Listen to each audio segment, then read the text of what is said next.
state just tipped over £1 trillion. We're all a bit drunk on borrowing in this country, be it private or public.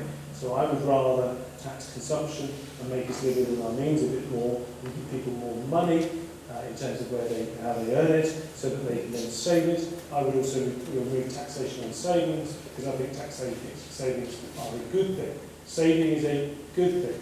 Printing money is a bad thing. Very simple principles, but that's what I believe. And then finally, with regards to morality, look, I don't think I would have made a comment about the morality of someone's tax return, not because I think Jimmy Carr was right to be doing what he did with his tax, because clearly he was wrong, because I can't tell you what is a moral taxation line. I can't say what is 15%, is that acceptable to everyone, or is it 20%, or is it 25%, or is it... Who knows? We don't really know where the right level is. So I think commenting upon morality is always, I think, ill-advised. So I guess, in summary, I'm a low tax man. I want it simplified. I want low taxes on business. I want low taxes on work. But I'm more, if we're going to have to raise the money to pay for the services that we've been talking about, I'd like to shift it more towards indirect taxation, because I think we consume a lot in this country and maybe we shouldn't consume so much, and I'd rather people save more. But I'm very cautious around this, because I don't want to be telling you how to live your lives, because I'm not like that. But you get the drift of what I think. One final question. What you just said would affect pensioners rank. Yes, and I'm not suggesting you could do it like that. Couldn't do it. I think you just need to build, but it goes back to what I said about inheritance tax earlier. It is trying to build a country where every individual is more resilient and taking more responsibility for his or her actions. So you have to then, yeah, of course, but you've got to start somewhere. So at the moment, if I go to some people and say, who's responsible for looking after you when you're elderly, a lot of people will say, I've paid my taxes. No, you haven't. Okay? If that was the case, not you personally, but why haven't we got a £1 trillion debt? Don't believe it's the banks. It's too easy. We have a £1 trillion debt. The debt under this government is doubling. All this austerity, the debt is doubling under this government. And we're trying to bear down on things. It is because we have an unsustainable situation of the way in which we live, fundamentally live in this country. And we need to, the sooner we grasp that reality, and yes, we've got to be tough on the shysters in the city who've been doing terrible things, the people who avoid their tax, the people who take welfare who don't need it. There's lots of things, there's lots of components to this. But in general terms, the country is not living within its means. Full stop. It's not. So we need to start doing that as soon as possible. Because it isn't fair on children and grandchildren coming through, because they're not going to get to retire at 65. They're not going to have a national health service. They're not even getting free tuition like those of you here who have degrees from university. A lot of things hitting young people at the moment which didn't hit you when you were their age. So if you were them, and they were hard-working, entrepreneurial, and talented and what have you, and wanted to get on, what would you do? You'd probably emigrate at the moment. And I don't want those people to emigrate. I want them to stay in this country. So we need to be honest about that and start addressing those issues now. And it's tough politics. So winter fuel allowance, I'm sorry, shouldn't exist. Free bus passes for the elderly shouldn't exist. Now, if you have to then target some money on people who truly are needy, then yes. But child benefit shouldn't really exist, should it? If you think about it, you should be giving people the money and saying, make a choice to have children. That's the way around it should be, but we are where we are, so I understand that getting to that point is going to require a series of incremental steps, but I have to go out and try and sell changes to child benefit at the moment, which I tell you have gone down like a leather balloon now.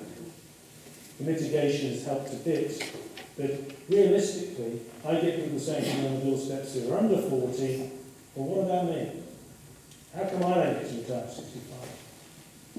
It's a big issue in generational fairness, and it's coming up with political, it's bobbing up quite a lot. So everybody has to recognise that and accept that that's the reality. Accept also the average age of owning a house in this country is now 37. Not a house, sorry, a home. perhaps, I hope. Now, let's all be honest, when we go back 20 years, was that the case? 20 years before that, was that the case? No, it wasn't. And I think these things have got to be dealt with. And I think I have a responsibility to talk about it and to start saying, look, this is the reality.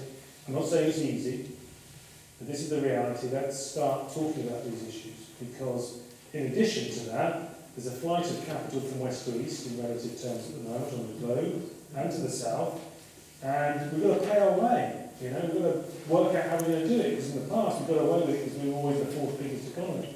Where are we now? 7th? 8th? Last 5 years? Did you know that? We're not coming back, by the way.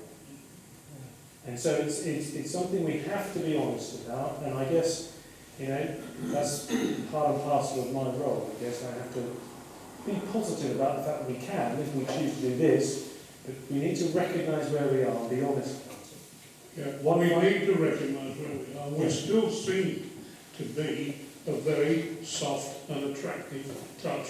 Yeah. People spend time overseas learning how to use the British system before coming here. Yeah. And we let them in. And we don't do enough about getting them out. Trust me, you're pushing an open door again because I work in a practice in Slough. I have to be multilingual every time I go there. My staff, the reception staff, a couple of them I gather voted the MP last time round because of what they were saying. They're not racist, they're just upset, to be honest with you. And I recognise this. I don't think it'd be too simplistic and it'd be incorrect to suggest that that's why we're in this position. It's all to do with immigration. Sorry, that isn't true. We should have been pushing back the pensionable age a year every 5 or 10 years for the last 40 years, everybody. The politicians didn't because guess what? If you're a bit older, you're more likely to vote. That's the reality. Well, I'm sorry, the party's over. You know, the Germans retire at 67, and yet they're expected to pick up the tab for countries where you retire at 60. That French president's just got elected, he's pushed it back from 62 back to 60. I mean, this is just ridiculous economics. We would do well to push on this. That doesn't mean it's simple, because clearly that means you're extending the time you need to work, which means you need more jobs to fill that period of time. There needs to be flexibility around work. There needs to be a respect for elderly people coming back into the workplace. This is complex, but we don't have a choice. We really, truly don't. And I think, and I guess the final thing I will say, is that I hope I'm coming over as straightforward and honest. And people like me need a bit of assistance and a bit of support. Actually, the public, you get the government you deserve to a certain extent. Because if you keep voting for people who keep telling you things you want to hear, not what you should hear, then don't come bleating to me 20 years down the line and suddenly you find out that everything's collapsing. I'm trying to say, look, it isn't easy, it's not what you want to hear, but actually in the longer term this is better for you, your children, and your grandchildren. The hospital project is about that. I'm trying to be like that. I won't always get it right, I won't always get the language right, but believe me, the central belief is that I want the country in this place to be a better place to live and a sustainable place to live, and that's what drives me forward. Anyway, thank you very much. It's been a great turnout, by far the best turnout I've had for this type of meeting, and I really do appreciate your efforts in coming down. The next one takes place in Bracknell in September. I was going to give you the date, except I've just been invited to Germany on the date that I had in my role with the Space Committee to meet the head of the German Space Agency. You might ask, what am I doing? Is this some sort of jolly? No, it's not. The space industry has grown 10% year on year in Britain in the last decade, and it's an industry that we need to support. And I'm hoping to go, but they've got to fund me because I can't afford to fund myself to go on this. And believe me, I'm expected to pay for this myself. So I'm trying to find some sort of fund. So if I do that, it won't be on the date that it's been, I think, released. It will be another day. But it's definitely going to be in September in Bracknell, and then following that it's in Crowthorne in, I think, early December. And it rolls on once a quarter around the constituency. That's the idea, and I hope you appreciate it. Thank you very much.